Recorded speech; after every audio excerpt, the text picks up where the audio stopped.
Pastor. Appreciate you joining us. Good morning, H. Spragg. Uh, good morning, Sister. I don't want to mess her name up. Asaya.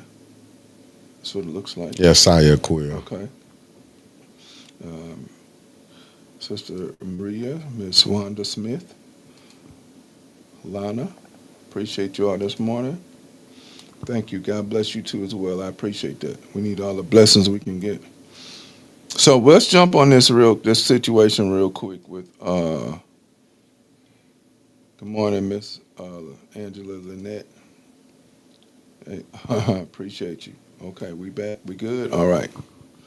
Uh, this latest news about the government, Department of Labor, shutting down uh, these Job Corps centers, right?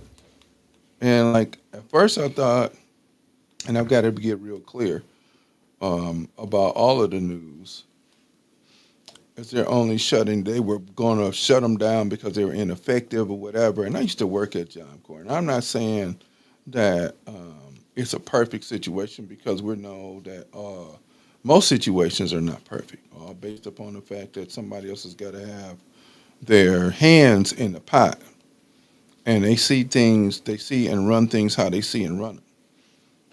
But this is an opportunity, on let's say just even in this community, for the 140, 150 students that are at this Job Corps Center that are trying to turn their life around. And if they used it properly, then it happens. I've seen it. When I used to work there, and I worked there, I had two stints working at Job Corps. Um, the level of care that the staff really has, the level of disorder that sometimes many students come in there with, and then but they leave and they leave with something that they may have never gotten in the first place if it wasn't for a last ditch place like this. And it was their last opportunity for many of them. Many of them, some of it might have been court ordered stuff, some of it might have been home stuff where I don't have a place to go. So they were able to find some refuge and get an education and have a roof over their head when they might have been teens that were homeless. I know many cases like that. But let's just say here, and I'm going to use us as an example since I live here. Of all of the other entities that are available and around who are getting funds from the government, whatever, 501s, whatever, whoever you are, churches, all of you, us, at what point in time are we not going to step in and take care of our own? Now, these were poor white kids, poor black kids, poor Hispanic kids, just poor kids who this is the last place that I'd have an opportunity to go do something. The Department of Labor, who runs the Job Corps, which was started in the 60s, and I want to say by President Kennedy, because he also started Peace Corps. Um, at what point in time are we not going to step in and say, now we have to, right? Now we should, now we're going to, we have to step in and help these young people and help the persons that were working there get an opportunity as well.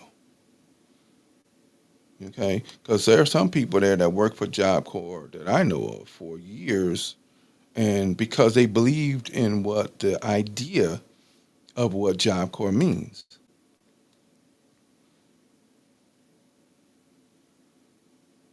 and I had even considered going back, right? Because I believe that we were doing some work to help students, and they would get their high school diplomas, and they would get a trade. And you see many posts, in social media, of course, talking about teach people, these other trades so they can have them as well. So my challenge, and to being an educator, I'm always helping somebody. So my challenge to other people is we have to do better. How can we help? How can we go and assist the young people and assist the workers with helping them move on with this news that came out of nowhere.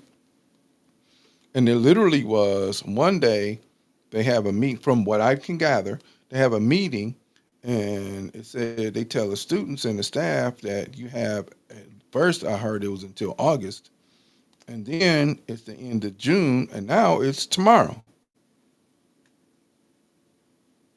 And they got to figure out how to gather all their belongings and they'll put them in garbage bags from wherever they were coming from. And then they've got to go figure out what to do next. And some young people didn't have a home to go to.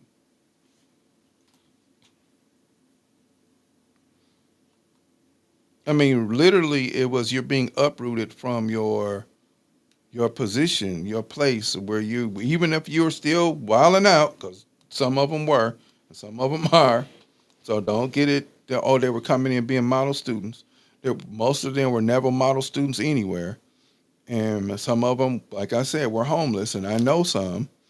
And it was the Job Corps was able to get them jobs, get them housing, teach them how to drive, so that they get their driver's license, get them a trade, and also get them um, an education, whether it be a GED or high school diploma. And now, from the looks of it, it's gone. It affects 25,000 students across the country, and it affects their families, if they have families, and it affects the staff that's working there. See, we just had somebody that said they just had a great experience when they attended Job Corps. So, what do we do next? So, and this goes back to say what we've been talking about for a very long time, if I'm absolutely correct, Brother Mick. It's about us taking care of ourselves, right? Yep. You don't see in the world lions taking care of hyenas. You don't see chickens and turkeys taking care of each other. Turkeys know what turkeys, and they deal with them, and chickens know what chickens they deal with. They may be all in the same coop, the same group, but there you go. See, Miss Lynette is absolutely correct. And if you create a permanent underclass, then what you do is you create persons that are able to now, well, what way do I have to make a living?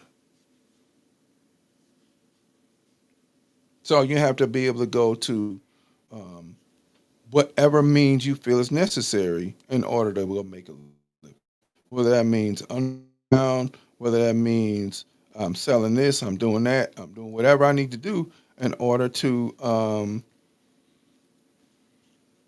make a living, put food on the table. So I'm out here like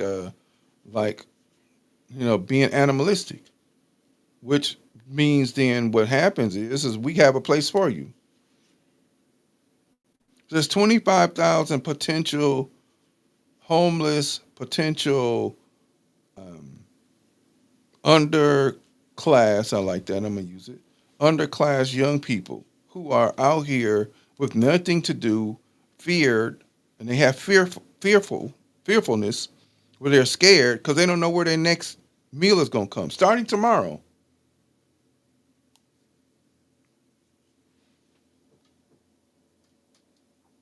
Miss Carter, you're absolutely right. That's the whole point of the exercise. Trim down the department so that they work efficiently. It's about you throw them out there and let them figure it out. And if they can't figure it out, then we got a place for you. And because most prison systems are privatized, this is going to make somebody else some more money.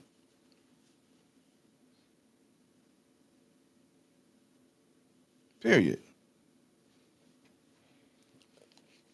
And people don't seem to understand that as there's a point in time, and this is showing us more and more now and now, that we have to start to learn how to take care of each other. Facts.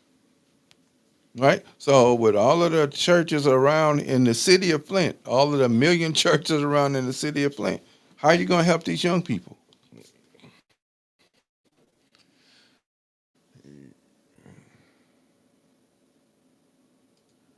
How you going to help the young people? Are these buildings closed up?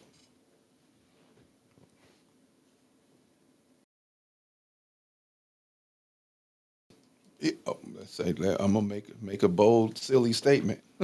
Hmm. We go to the city and say, "Look, let us. We need to help these young people. There's a building around the corner from me, or a couple of buildings around the corner from me, been closed for a minute.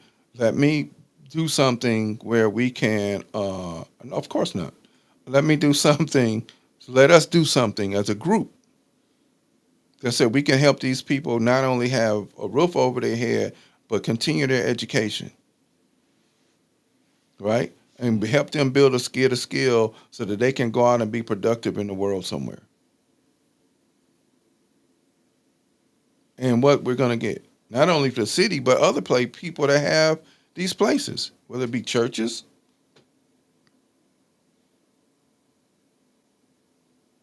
And I know people have to worry about protecting themselves. I get that. I'm not saying that that's not the truth. But at the same time, when we have a group of people that are now hurting because of a decision somebody made, then what? But ain't that goes back to voting matters, No, absolutely. Well, voting has to matter in a manner that voting is conscious. I'm not right? voting for you just because you're my brother. I'm voting for you because you're going to give me an agenda that makes sense. And if I ask you a question, you can answer it. I'm not voting for you because you're popular. I don't care Hmm. about your popularity. What I'm concerned about is what you say, and we're going to make sure that we hold you accountable. And the issue is people are not accountable and don't want to be accountable. Don't figure they have to be accountable to anything. And I don't know how many millions of times I've heard in God's time. Come on, man. So when is that going to take place?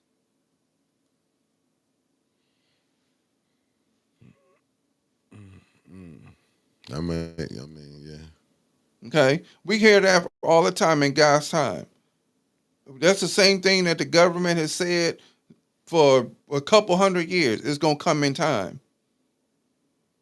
And James Baldwin, in a couple of interviews, and definitely in the book called "In the Fire Next Time," said, "How many lives do we have to live? My brother, my grandfather, my Yeah. grandmother, my mother, my father. How much time we got to continue to wait?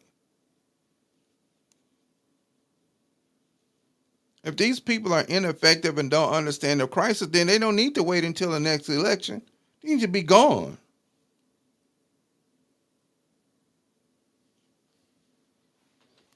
Yeah, well, guess what? We can't put anything, Sister Kill, we can't put anything in our own neighborhoods anymore for the mere fact that we want to run away and be in somebody else's neighborhood because we felt it was okay to run into the burning house instead of understanding the house was burning. So when they pulled the resources out, good morning, Salty Chef. When they pulled the resources out, they pulled the people out too. And people willingly ran away from the neighborhoods that raised them up to be the persons that they are.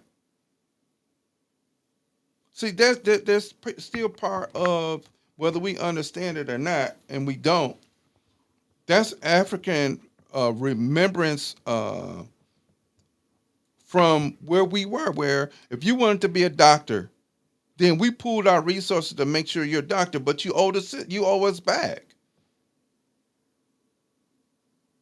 You know how many people I know from other countries that will come into this country, get an education, and leave and go back home? Yeah, what we get told to do is come in, become a doctor, and then move out to somebody else's neighborhood, marry somebody else, and then no longer have any allegiance to us, who made sure that you got there. And that includes, see, so-called sports players. All of the people that came from out of this community that played sports, that we supported with money and time and going to watch the games and all this other stuff and everything else, they leave, go away, marry some people else somewhere else, and never come back and do anything. They owe us. Because without us, they get nowhere. But do you think that's by design? Absolutely, it's by design. This is the same thing we've been talking about over and over and over again. It's all based upon the Willie Lynch. Mm. Okay? It's all based upon the same thing. It's not based upon any allegiance to the people. Right. These people are not servants. I think I gave a wonderful definition that says servants are true. I don't even remember how I said it. It was so good, I forgot it. But servants serve people, not the other way around. When you talk about these people that are supposed leaders and this and that and other, you're not serving. This is not for you. This ain't about you. I mean, no, just look at the Job Corps, and I get exactly what you're saying. Do you think them are people? Now, this when I get into the religion aspect of it. Whoever decided to make that cut to Job Corps, and you finna throw these kids out, and like you just said earlier in the conversation, some don't even got no places to go. Some heard it was August, you know what I'm saying? End of June, come find out it's tomorrow. It's tomorrow morning. June 2nd. Like, you know what type of pressure that is that you finna put people, I mean, these... On everybody, staff, students. You know, students, now we don't have a place to go. Staff, we got to find another job. You know, put a pause on it. I don't know what that means. If you're going to shut it down, shut it down. Because that's what you're saying, but we're going to put a pause on the operations. Well, they putting a pause on it, hoping that the president or whatever government, because people got to understand that just because the president might want to put this in this budget, just like this mayor might want to put this in his budget, you got the Senate and you got the House of Representatives. Right now, the House going to push it through. Now they counting on the Senate. And what is so crazy is that they doing this and can go home and go to bed and don't even sleep. But these are lose sleep. No, these are the same people that are not concerned about their constituents. That sounds familiar? Yeah. So I can go home and go to sleep. I don't care nothing about what happens to you wherever you are. I just want to be here because I'm only serving what I want to serve. And that's fine. Right. There's not a problem with you wanting to serve what you want to serve. The problem is you're asking people to support you and you're not serving them. Like it's an election next year. It's election next year for the governor, for the mayor, for all the council seats in 26. How many you think finna be walking up on you now speaking to you, letting you know who they is? But here's the thing. Why do we have to wait a year before we can get rid of them? That's the way they set the game up. Okay. So now you're sitting here being ineffective for a whole year, and then you want to blame other people on council or wherever, or the Senate or the state or whatever, or the governor or whomever that you're choosing to blame because you couldn't push an agenda. But because you had your own personal agenda, you're not serving other people. Right. And you know what their personal agenda is, don't you? That ain't got nothing to do with the people, but no, go ahead on, brother. Greed. Of course, greed is good. That came out in the first Wall Street in 1988, where Martin Gecki or whatever the dude's name is, it was like greed is good. And you saw a whole lot of people go that route. Yep. But this is what they wave as a flag in front of our people so that we're not about being morally right? Right. So therefore, you can hear all of this other insanity that goes on in our community, that we're out of order. Right. Why? Because we've lost our elegance, right? We've lost our elegance. And that goes across the board, whether it be men, whether it be women, or whatever. We lost our elegance. We've lost this level of commitment to our higher selves because our lower self is the reason why we follow it, right? That's that greed is good. following that because the more stuff I have, the more stuff is better for me. And I'm not saying not get your stuff. Man, I like this car. I'm gonna go get it. But how is it that you can go to sleep knowing that you didn't serve your people? Right. And they don't even really have power. That's the Right. crazy part. There ain't no power in that. You don't have no power. You don't have no power. It's like when people say that when we talk about things that are African, uh, and African based because that's who we are and that's where we come from, you're being racist. How? My words don't affect you. My ink pen doesn't affect you. I can't make you live in certain areas of the city. Facts. I can't take your job at a blink of an eye. I can't make sure that you don't live here. I can't take my ink pen and say, Mr. McCants, you you can't be a teacher no more because you have this view. I'm supposed to have this view. So God made me.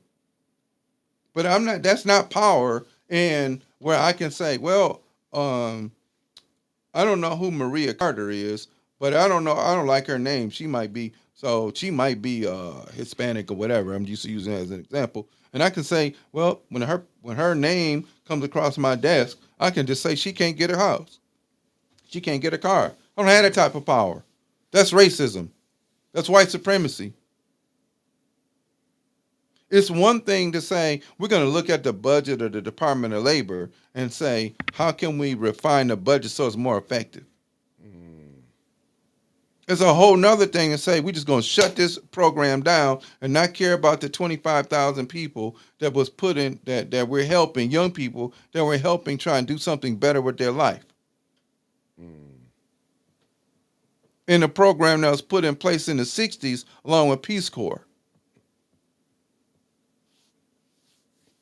And see, that makes it even more. Now you tell me you black, so now I'm going to tell you really can't get a house and a job.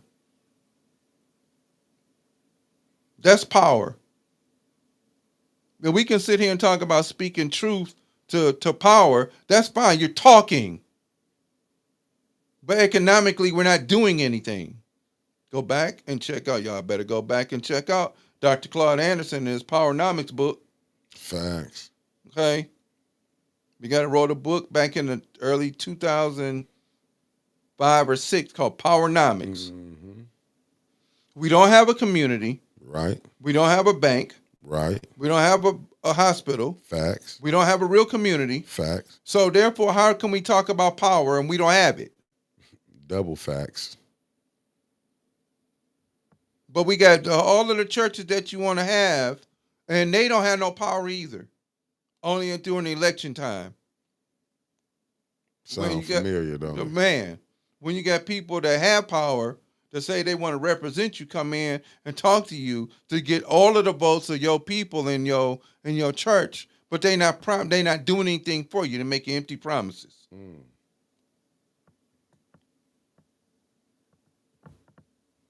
You ain't never lied. Empty promises. They making empty promises.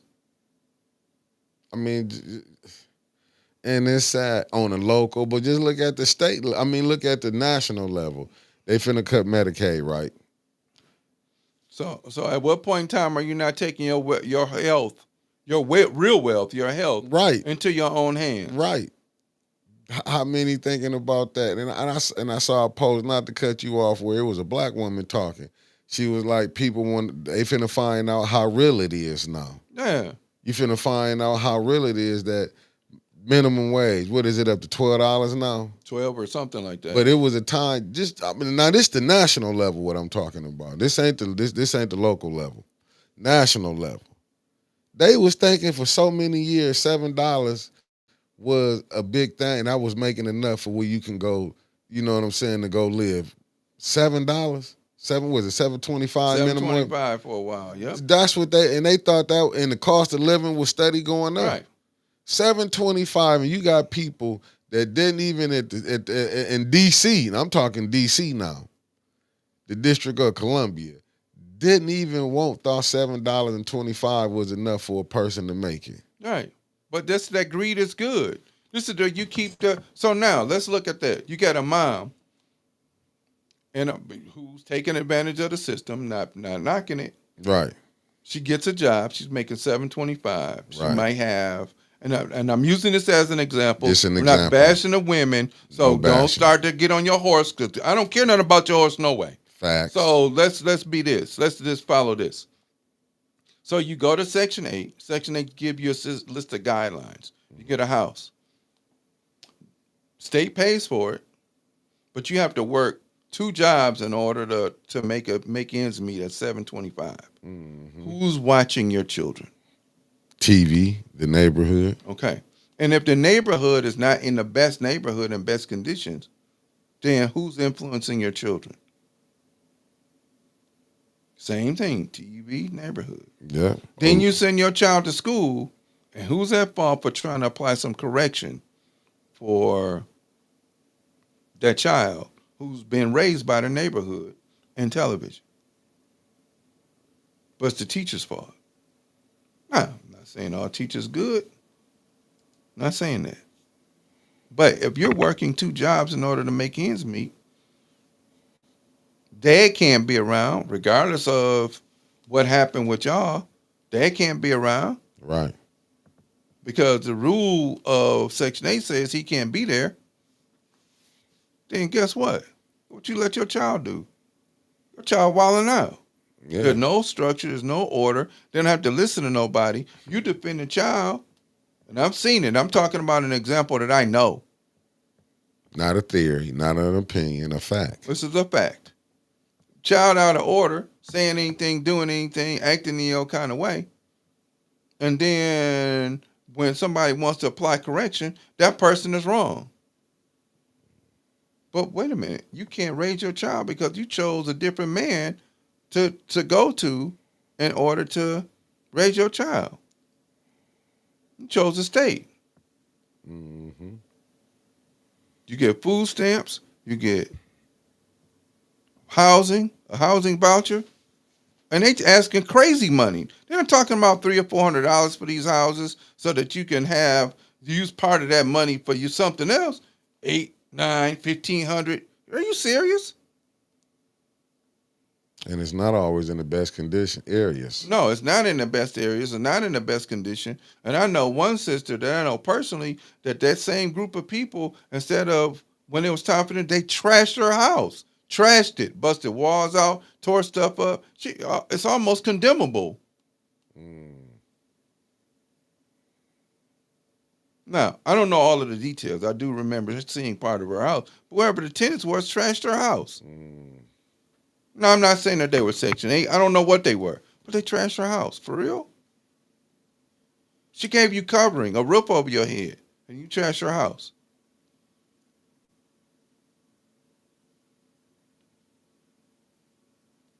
Then I don't know how much money she got to spend to fix it, or whether she should just condemn it. I don't know.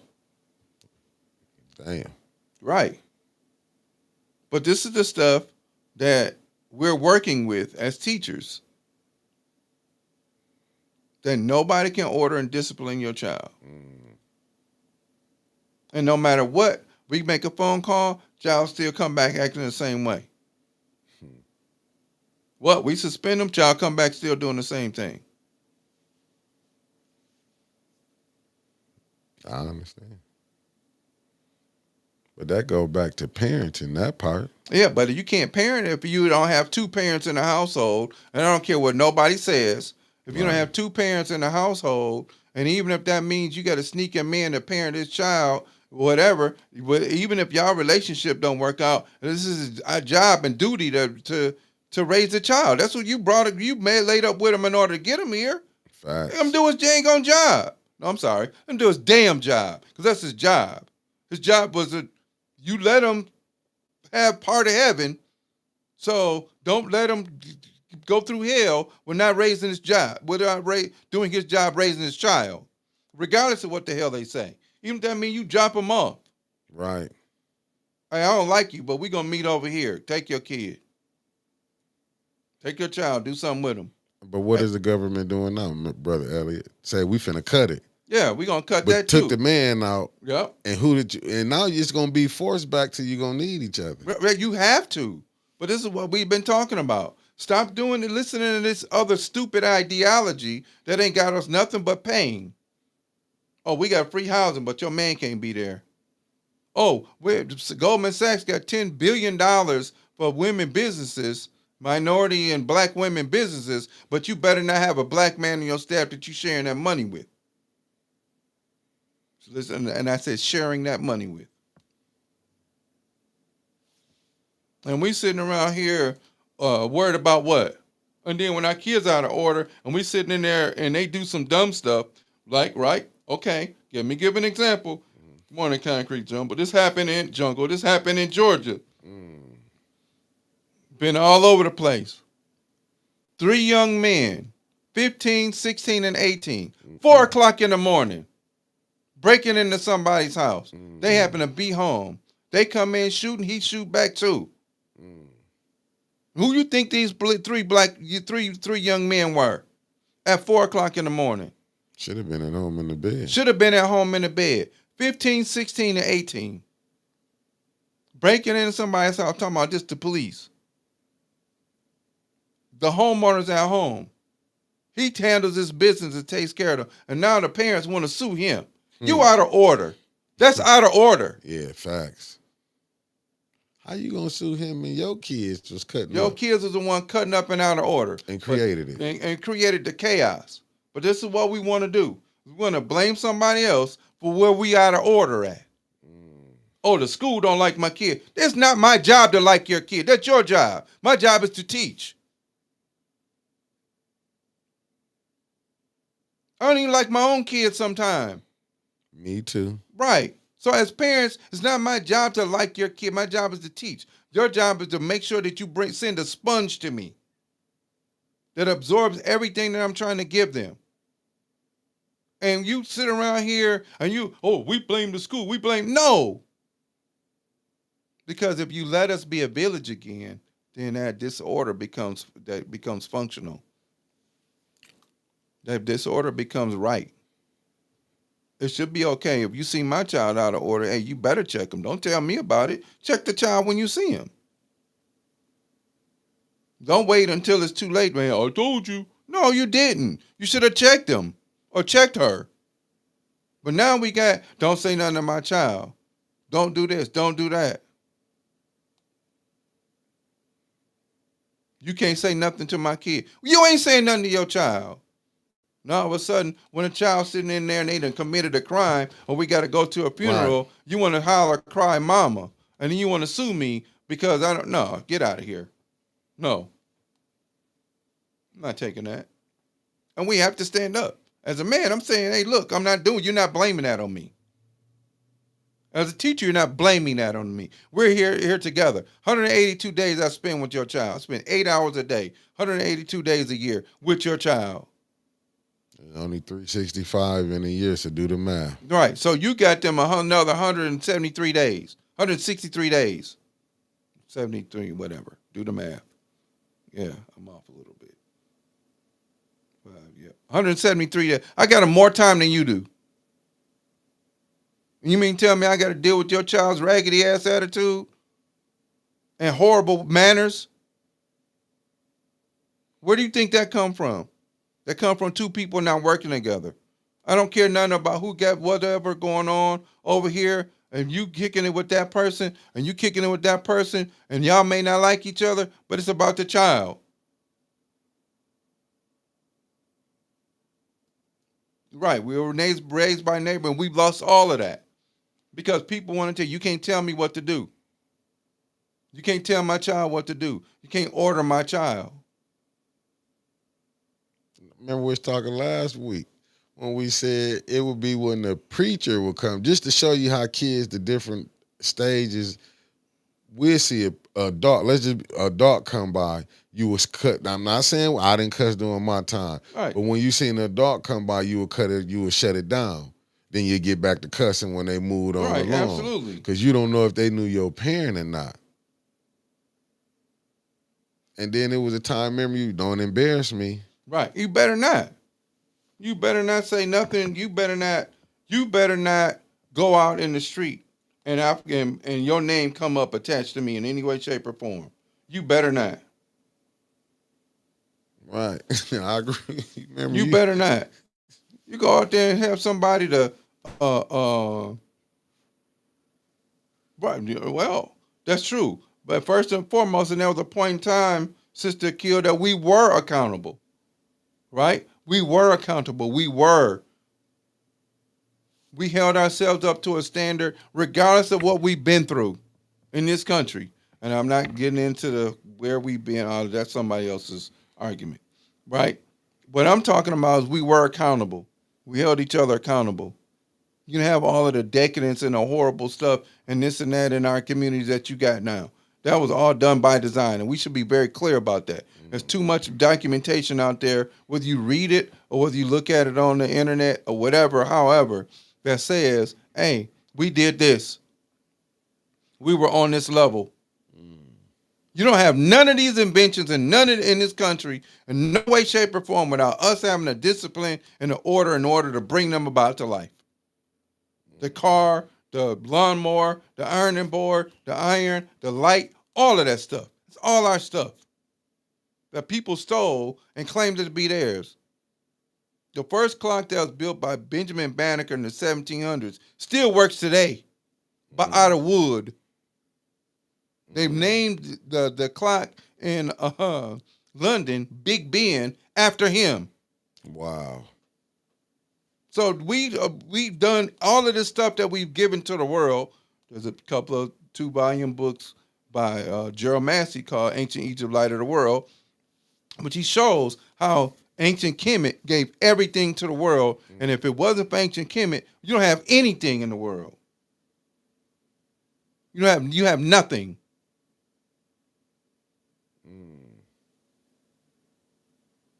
And we still walking around here acting like we didn't do nothing.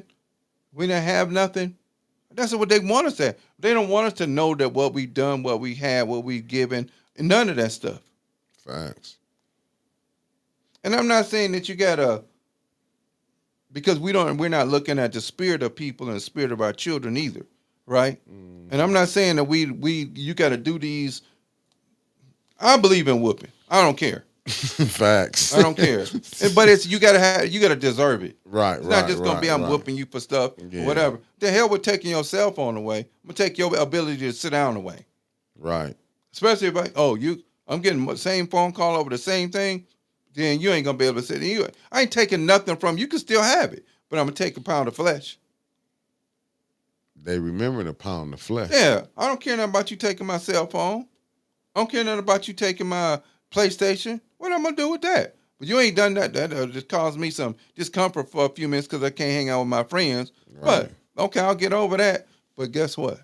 And even if you don't want to do that, okay, all of them rocks over there in that garden need to be moved from one place to another place, and you got to do it one by one. And I'm gonna sit out here and watch you do it. You're gonna walk back and forth, moving them rocks from one place to another. And then when you get finished, move them back.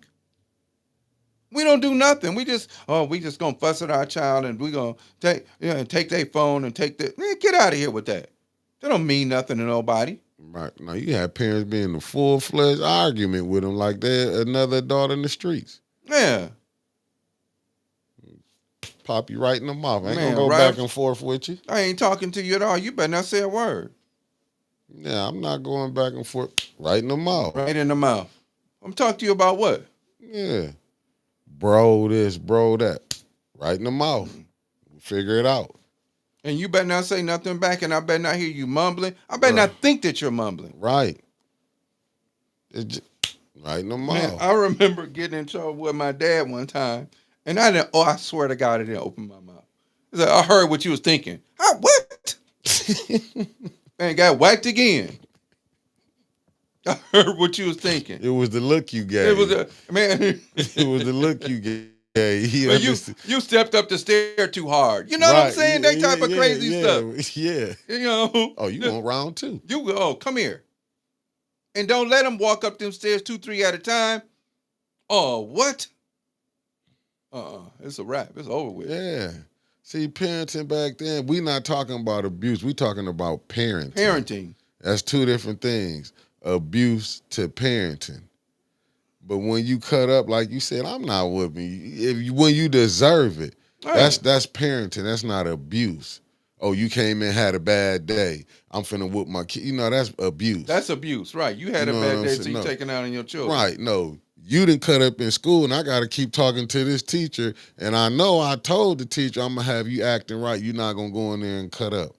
But this the fifth time we done went through this, and me telling you it ain't registering. And this when the parenting come Yeah, in the mouth. in the mouth, right? But now give me your phone, Yeah. huh? Give me your phone. Yeah. Okay. Well, you know what? Let me see what's gonna happen with your phone. I got this brick, Yeah. and then guess what you gonna do? You're gonna take this brick. You're gonna smash this phone to pieces, and then you're gonna walk around the house with this brick until I'm tired. Put it over the top of your head after you tear your phone up. Right. That's parenting. Now, if you still go do it, then I'm gonna tear your ass up. And that was the final. That was as my mother said, that was the straw that broke the camel back. Yeah. And now, I'm not saying that the people over there is perfect or whatever. Yeah. But if you come in right, then we can teach and you ain't no disruption. Right. Don't be a disruption. Come in and learn. Facts. Well, we done got soft somewhere, man, because I'm telling you, the coaches that I had coming up compared to how you got to coach these kids now. Oh, man. I got to, yep. No, because the coaches was was an extension of your family because they knew your family. Facts. That was an extension. It wasn't no, you can get away with this. You can talk back. You can huff and puff. Man, you huff and puff. Go home. Yeah. Man, don't come back. Right. I don't need you. Right. Now you try that now. The coach we have a new coach for you. Now, man, we got a new coach for you because your son has so much talent Right. that, he's irreplaceable, but we can replace the coach.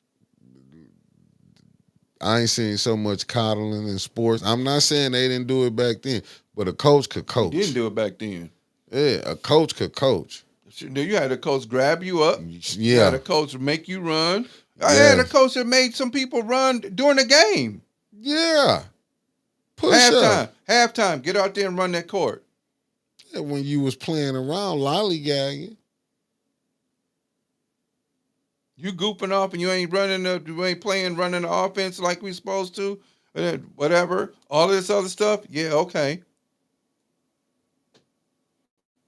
Yeah, well, you're right, Miss Carter. They also took paddles and guide.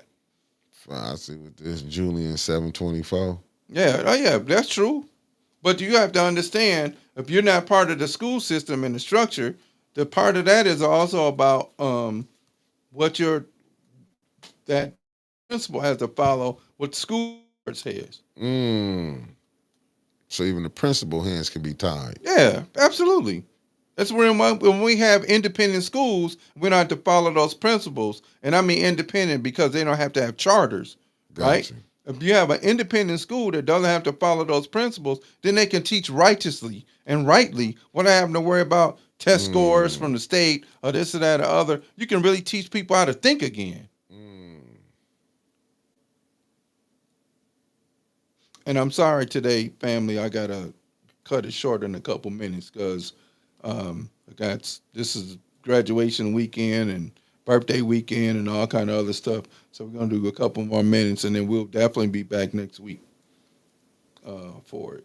And what other day he need through the week if he got to come back in school? Hey, listen, this is a short week, so we straight. Oh, okay. You tell me what you want to do. Oh, okay. Well, we don't say nothing. We just going to pop up on them. We're going to pop up on them? Like Kendrick say, sometimes you got to pop out and show them. Well, okay. Well, look, Thursday is a half a day of school. We're going to pop out and show them. Okay. What time? When you ready. Okay. All right. Just hit the line when you ready, and I'll be here. Okay. All right. Well, family, thank you very much. This is your morning croissant. You didn't get a full breakfast. I don't even like croissants. I don't even know why I said that. I don't like bagels either. You just got the bacon and eggs. You're gonna get the hash browns and toast and the orange juice the next time. We'll be back again this week. We got a short week. This is your brother Elliott McCants, with the host for the most, Brother Mickey Jordan. He's got to go do some things. I hope he reports later on, and we'll be able to talk about it on Thursday. We'll be back Thursday. All right, appreciate y'all, family. Peace.